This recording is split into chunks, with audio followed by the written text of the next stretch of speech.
कहते हैं, माँ के त्याग को शब्दों में बयां नहीं किया जा सकता। आज मैं आपको एक ऐसी माँ की कहानी सुनाने जा रहा हूँ, जिसने अपना सब कुछ खोकर भी अपने बच्चों को सपनों की ऊंचाई पर पहुंचाया। ये सिर्फ कहानी नहीं है, ये हर उस माँ का सच है जो चुपचाप दुनिया से लड़ती है। गांव के एक छोर पर एक टूटी फूटी झोपड़ी थी, जहां मिट्टी की दीवारें हर बरसात में टपकने लगती थी और छत से छूने का पानी टपकता था। उसी झोपड़ी में रहती थी सीता देवी, एक औरत जिसे दुनिया ने हमेशा कमजोर समझा, लेकिन जो अपने बच्चों के लिए चट्टान से भी ज्यादा मजबूत थी। सीता की जिंदगी आसान नहीं थी। पति की अकाल मृत्यु ने उसकी दुनिया को उजाड़ दिया था। पीछे रह गए थे 3 छोटे बच्चे, 2 बेटे और एक नन्ही सी बेटी। कोई कमाने वाला नहीं, न खेत न जमीन, बस पेट भरने के लिए दिन रात का संघर्ष और आंखों में आंसू।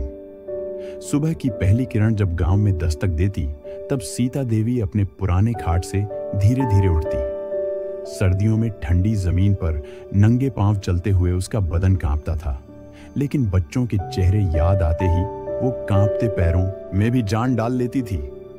चूल्हे पर जलती लकड़ियों की गंध में उसकी तपती उम्मीदें भी झुलसती थीं।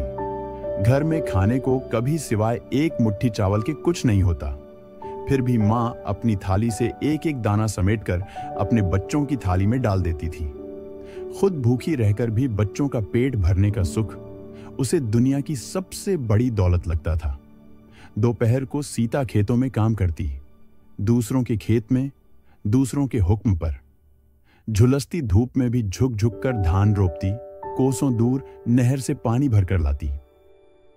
उसकी हथेलियां फट चुकी थीं, एड़ियां छिल गई थीं, पीठ पर झुकाव आ गया था, लेकिन उसकी आत्मा अब भी सीधी थी, अपने बच्चों के लिए। कई बार उसे दिन भर की मेहनत के बाद सिर्फ 10 रुपए और एक बासी रोटी मिलती। वो हंसते हुए उसे भी गले लगा लेती। दुनिया की नजरों में वो मजदूर थी, लेकिन बच्चों की नजरों में वो देवी थी। शाम को जब सीता घर लौटती, तो उसके बच्चों की आंखों में भूख से ज्यादा एक सवाल होता, माँ कल स्कूल जाएंगे ना? सीता जानती थी फीस के लिए पैसे नहीं थे, लेकिन वो झूठी हिम्मत बांधती। हाँ बेटा, जरूर जाओगे, माँ की दुआएं हैं तुम्हारे साथ। रात को जब बच्चे भूखे पेट सोते, तो सीता उन्हें कहानियां सुनाती। राजा बेटा, उड़ती परियां, खुशहाल जिंदगियां। पर खुद उसकी आंखों से चुपचाप आंसू बहते रहते। वो चाहती थी कि उसके बच्चों का बचपन सपनों से भरा हो, भूख से नहीं। कई बार सीता ने अपने फटे कपड़ों को सुई धागे से सिलकर नया बनाया। कई बार उसने खुद को कम खाने की आदत डाल ली, ताकि बच्चों के लिए एक रोटी ज्यादा बचा सके। हर त्याग, हर बलिदान उसकी आत्मा में चुपचाप दर्ज होता रहा। समय बीतता गया। सीता देवी के तीनों बच्चे बड़े हो रहे थे, पर गरीबी का बोझ अब भी वैसा ही था। कई बार तो पूरे गांव में चर्चा होती, इन बच्चों का तो कुछ नहीं हो सकता। मां मजदूरी करती है, पढ़ाई का सपना देखती है, लेकिन सीता अपने सपनों को मरने नहीं देती थी। रात के अंधेरे में जब बाकी गांव नींद में डूबा होता, तब सीता अपनी बिटिया को किताबें पढ़ाते हुए देखती, अपने बेटे को टिमटिमाते दिए की रोशनी में गणित के सवाल हल करते हुए देखती और चुपचाप मुस्कुरा देती थी। उसने अपने दुख, अपनी थकान, अपनी भूख को बच्चों के भविष्य के लिए दफना दिया था। एक दिन बड़ा बेटा आरव उदास मन से मां के पास आकर बोला, मां स्कूल की फीस भरनी है, नहीं तो नाम काट देंगे। सीता ने कुछ नहीं कहा। अगले दिन उसने अपनी एकमात्र धातु की चूड़ी, जो उसकी शादी की निशानी थी, बेच दी और बच्चों की फीस भर दी।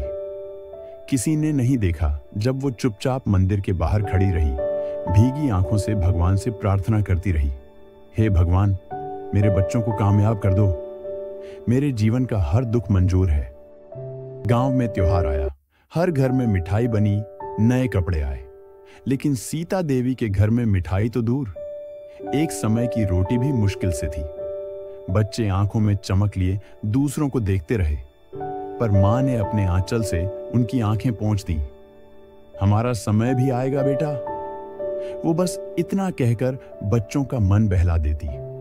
जब बेटी प्रियंका बड़ी हुई तो गांव के लोग कहने लगे, ब्याह कर दो, बोझ हल्का करो।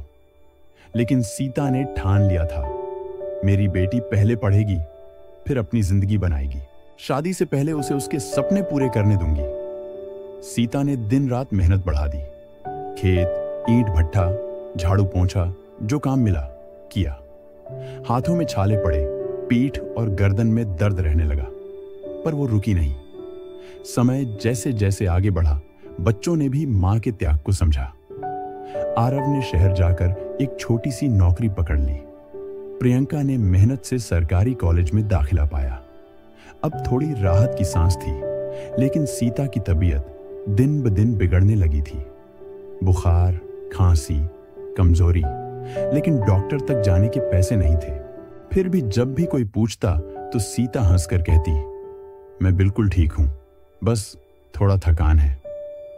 उसकी हंसी के पीछे छिपा दर्द कोई समझ नहीं सकता था।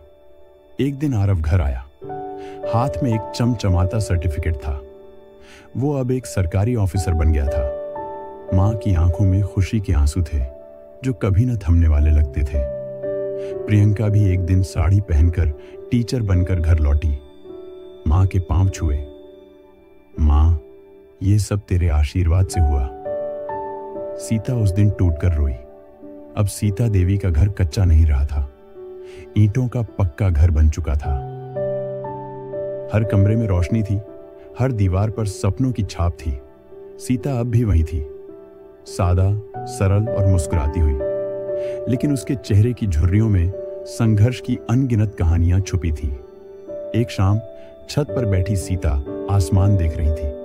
तारों की चादर के नीचे उसने खुद से कहा, भगवान, अब मुझे कुछ नहीं चाहिए, मेरे बच्चे खुश हैं, यही मेरी दुनिया है। और उसी रात चुपचाप चांदनी के नीचे सीता देवी ने हमेशा के लिए आंखें मूंद ली। अपने सपनों को, अपने त्याग को और अपने मां होने के गौरव को आसमान में सितारा बनाकर छोड़ गई। सालों का दर्द, भूख, बेइज्जती, मेहनत सब जैसे बह गया था उन आंसुओं में। मां सिर्फ एक शब्द नहीं है, मां त्याग है, ममता है, संघर्ष है और वो असीम प्रेम है जो बिना किसी शर्त के हमें संभालती है, जिसने खुद भूखा रहकर हमें खिलाया, जिसने अपनी खुशियों की कुर्बानी देकर हमारे सपनों को जिंदा रखा। आज अगर हम कुछ बन पाते हैं तो उसके पीछे माँ की चुपचाप बहाई गई वो अनगिनत रातों के आंसू हैं। माँ के बिना कोई भी मंजिल मुकम्मल नहीं होती। Salute to all mothers. अगर आप भी अपनी माँ से बेइंतहा प्यार करते हैं तो इस वीडियो को लाइक करें, कमेंट करें, शेयर करें और चैनल को सब्सक्राइब करना न भूलें, क्योंकि माँ का प्यार ही इस दुनिया का सबसे बड़ा आशीर्वाद है।